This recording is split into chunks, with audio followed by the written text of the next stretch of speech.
Hello students, तो हम कर रहे थे क्लास 9th का chapter number first matter in our surrounding. इस चैप्टर की हमने रीडिंग की थी और अभी हम इसके चैप्टर के क्वेश्चन आंसर कर रहे थे। तो फर्स्ट 2 पार्ट मैंने इसके क्वेश्चन आंसर के डाल दिए हैं और इस चैप्टर की रीडिंग भी करवाई हुई है।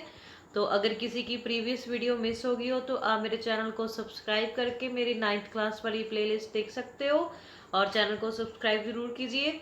तो अभी हमारे क्वेश्चन आंसर में हमारा नेक्स्ट क्वेश्चन है। हमने ये कुछ हमें क्वेश्चन दिए गए, इनके हमें रीज़न बताने हैं। स्टेटमेंट दी गई है, उस स्टेटमेंट का रीज़न बताना है क्यों होता है ऐसे। तो फर्स्ट क्वेश्चन है हमारा, a gas fills completely the vessel in which it is kept. तो ये आपकी एनसीईआरटी के क्वेश्चन है। तो इसका क्या आंसर होगा इस क्वेश्चन का? The molecules of gas have high kinetic energy. तो जो मॉलिक्यूल्स होते हैं गैस के, ठीक है, तो उसकी क्या होती है? हाई काइनेटिक एनर्जी होती है। तो जिसकी वजह से जब ये हाई काइनेटिक एनर्जी होती है तो वो पार्टिकल्स होंगे बहुत ज़्यादा मूव करेंगे, ठीक है। तो वो किस डायरेक्शन में मूव करेंगे? सारी डायरेक्शंस में मूव कर सकते हैं क्योंकि गैस के पार्टिकल है, राइट लेफ्ट, ठीक है, ये सभी साइड्स पे ऊपर नीचे ये मूव करेंगे and hence fill the vessel completely in which they are kept, ठीक है। इसकी वजह से जो भी आप कंटेनर में या वेसल में डालते हो गैस को, वो पूरी फिल हो जाएगी, ठीक है। तो नेक्स्ट है ए गैस, नेक्स्ट क्वेश्चन है हमारा, a gas experts pressure on the walls of the container. तो जो गैस होती है उसका प्रेशर क्यों होता है? वॉल्स के मतलब जो होती है कंटेनर की हमारे वॉल्स, ठीक है, आसपास क्यों होता है उसका, ठीक है, जो साइड्स होती है जिसके बीच में हम डाल रहे हैं। A gas existed pressure on the walls of container because, जो मतलब क्यों होता है? क्योंकि जो मॉलिक्यूल्स होते हैं वो कांस्टेंट होते हैं, ठीक है। रैंडम मोशन होता है क्योंकि उनकी हाई काइनेटिक एनर्जी हमने अभी डिस्कस किया ना, तो जिसकी वजह से उनकी वाइब्रेशन भी ज़्यादा होगी, मूव भी ज़्यादा करेंगे और वॉल्स को हिट करेंगे, ठीक है। इसकी वजह से एक्सेटरिंग प्रेशर, ठीक है, प्रेशर ऑन इट, इसकी वजह से जो उसकी वॉल्स होंगी उसके ऊपर बहुत ज़्यादा प्रेशर लगेगा, ठीक है, प्रेशर महसूस होता है, ठीक है। जब भी आप गैस को किसी कंटेनर में फिल करोगे तो थोड़ा सा मतलब हैवी सा लगेगा आपको, ठीक है। तो नेक्स्ट है, ए wooden table should be called a solid.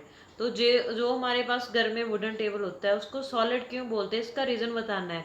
तो सॉलिड्स क्या होते हैं, सॉलिड्स की क्या प्रॉपर्टीज होती है? देखो, पहले तो उनकी प्रॉपर शेप होती है, टेबल की शेप बता सकते हो आप, तो उसके शेप होती है और वो फ्लो नहीं करता है ना। तो क्या प्रॉपर्टीज, सभी आप जब भी आपको कोई भी चीज़ दे सकते हैं, जैसे पेन दे सकते हैं, कुछ भी आपको दे सकते हैं, ऐसी कोई भी अलमीरा वगैरह, तो उस आपको ये क्वेश्चन भी आ सकता है इसे सॉलिड क्यों बोलते हैं, इसे लिक्विड क्यों बोलते हैं। तो तब भी आप इसका आंसर ऐसे करोगे, सॉलिड्स लिक्विड्स की गैस की प्रॉपर्टीज बता के आंसर करोगे उसका, ठीक है। तो इसका आंसर कैसे करोगे? The molecules particle of wooden table are tightly packed with each. तो वो टाइटली पैक होते हैं ईच, मतलब विद ईच, ठीक है। Other than is no intermolecular space, उसके भी स्पेस नहीं होती क्योंकि सॉलिड्स में भी ऐसा ही होता है ना।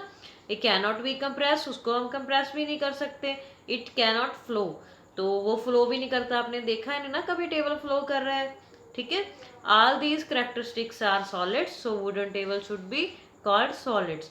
तो ये सारी करेक्टरिस्टिक्स सॉलिड्स की होती हैं, तो इसीलिए वुडन टेबल होता है जो, उसे हम सॉलिड्स बोलते हैं, ठीक है।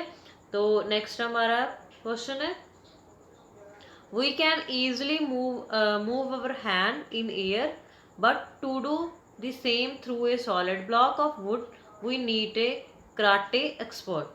तो जब भी आप कभी भी एयर में जो देखोगे आप इजीली अपने हैंड मूव कर सकते हो, ठीक है। तो अगर आपको जो भी सॉलिड ब्लॉक है जैसे वुड, ठीक है, उसमें आपको जो भी कराटे एक्सपर्ट्स होते हैं, आप देखते नहीं वो दिखाते हैं अपने उसमें वो टेबल वगैरह को तोड़ देते हैं, ठीक है। तो उसमें हमें कराटे एक्सपर्ट्स की क्यों मतलब नीड पड़ती है? तो इसका क्या आंसर करोगे आप? तो देखो, we can easily move our hand in air but to do the same through a solid block of wood we need a karate expert. क्योंकि क्या होता है, जो हमारी गैस होती है, ठीक है, उनमें फोर्सेस ऑफ अट्रैक्शन कम होती है क्योंकि मॉलिक्यूल बहुत दूर दूर पैक है, ठीक है, तो बहुत दूर दूर है। उसके बाद क्या होती है, मूवमेंट भी ज़्यादा होती है उसमें, ठीक है। तो उसमें and very small external force can separate them and pass through it, but in case of solids, तो जो हमारे सॉलिड्स होते हैं उनमें फोर्स ऑफ अट्रैक्शन मैक्सिमम होती है ना, ठीक है, उसमें मैक्सिमम होने की वजह से पार्टिकल्स होंगे जो बहुत ही पास पास होंगे, ठीक है। The particles are tightly bound due to this force, तो जो पार्टिकल है वो टाइटली बाउंड होंगे एक दूसरे के पास क्योंकि फोर्स ऑफ अट्रैक्शन ज़्यादा है, एक दूसरे को अट्रैक्ट कर रहे हैं, तो मीन्स टाइटली बाउंड होंगे, ठीक है। तो उनमें फोर्स ज़्यादा आएगी, तो फिर क्या होगा, वो पास पास होंगे, ठीक है। तो सॉलिड्स में पास पास होंगे और गैसेस में दूर दूर है क्योंकि फोर्स ऑफ अट्रैक्शन कम है, ठीक है। तो हमें गैसेस में एक्सटर्नल फोर्स नहीं लगानी पड़ेगी, तो सॉलिड्स में तो लगानी पड़ेगी, ठीक है। तो नेक्स्ट है hence large amount of external force is required to pass through solids, तो इसीलिए हमें ज़्यादा फोर्स चाहिए, ठीक है, जब भी हम सॉलिड से पास करना चाहते हैं, ठीक है। ये हमारे इस क्वेश्चंस के जो हमारे थे इनके रीजंस हो गए हैं। तो नेक्स्ट वीडियो में आपके लिए जल्द इस एनसीईआरटी के शॉर्ट आंसर टाइप क्वेश्चन लेके आऊँगी आपके लिए। तो ऐसे क्वेश्चन आपको मल्टीपल क्वेश्चंस में आते हैं, मोस्टली 1 मार्क्स क्वेश्चन अभी आपने को सीबीएसई सिलेबस में आते हैं ना, फर्स्ट 20 क्वेश्चंस, तो वो आपको मैं नेक्स्ट वीडियो में करवाऊंगी। थैंक यू, चैनल को सब्सक्राइब कीजिए।